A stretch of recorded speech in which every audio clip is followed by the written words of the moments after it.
Hi, good morning. మీకు చిన్న ముచ్చట, నా చిన్నప్పటి ముచ్చట.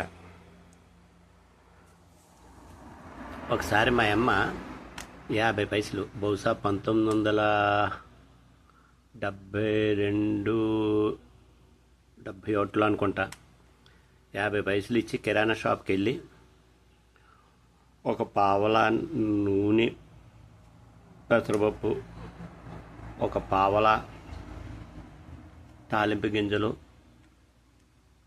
చింతపండు ఏదో తెమ్మన్నదే, 50 పైసలు.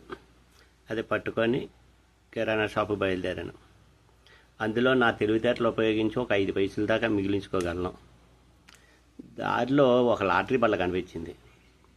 ఈ 5 పైసలతో ఆడి చూద్దాం, ఏమైనా వస్తుందేమో అని చెప్పేసి లాటరీ కాయడానికి వెళ్ళా. పైసా 2 పైసలు అలా కాస్తూ ఉంటే ఇందులో కాస్తే అందులో డబ్బులు విపరీతంగా వచ్చేసాయి. 2 3 2 3 2 3 అలాగా ఇంచుమించు. మా అమ్మ ఇచ్చిన 50 పైసలు పక్క పెట్టిగా చేతి నిండా చిల్లర డబ్బులు, 2 1 రూపాయి నోట్లు, 2 3 1 రూపాయి నోట్లు దొరికింది. ఇలా అరగంట గడిచింది.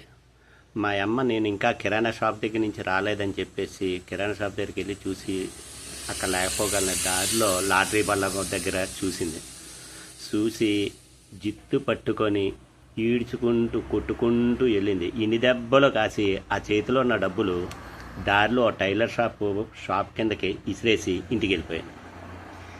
ఇంటికి వెళ్ళి రాత్రంతా పడుకోలేదు. ఎప్పుడు తెల్లారుతుందా అని చెప్పేసి తెల్లారుజామున 5 గంటలకి లేచి అక్కడ ఎతికి చూస్తే అక్కడ ఒక్క పైసా కూడా లేకుండా పోయింది. ఇది పరిస్థితి. ఎందుకంటే అప్పుడప్పుడు మనకి అదృష్టం చిన్నది ఇలా టచ్ చేసి వెళ్ళిపోద్ది. కానీ అది మనం అందుకోవడమా లేదా అన్నది మన మూమెంట్ని బట్టి ఉంటుంది. సారీ, ఏమైనా తప్పుగా చెప్తే సారీ. బాయ్.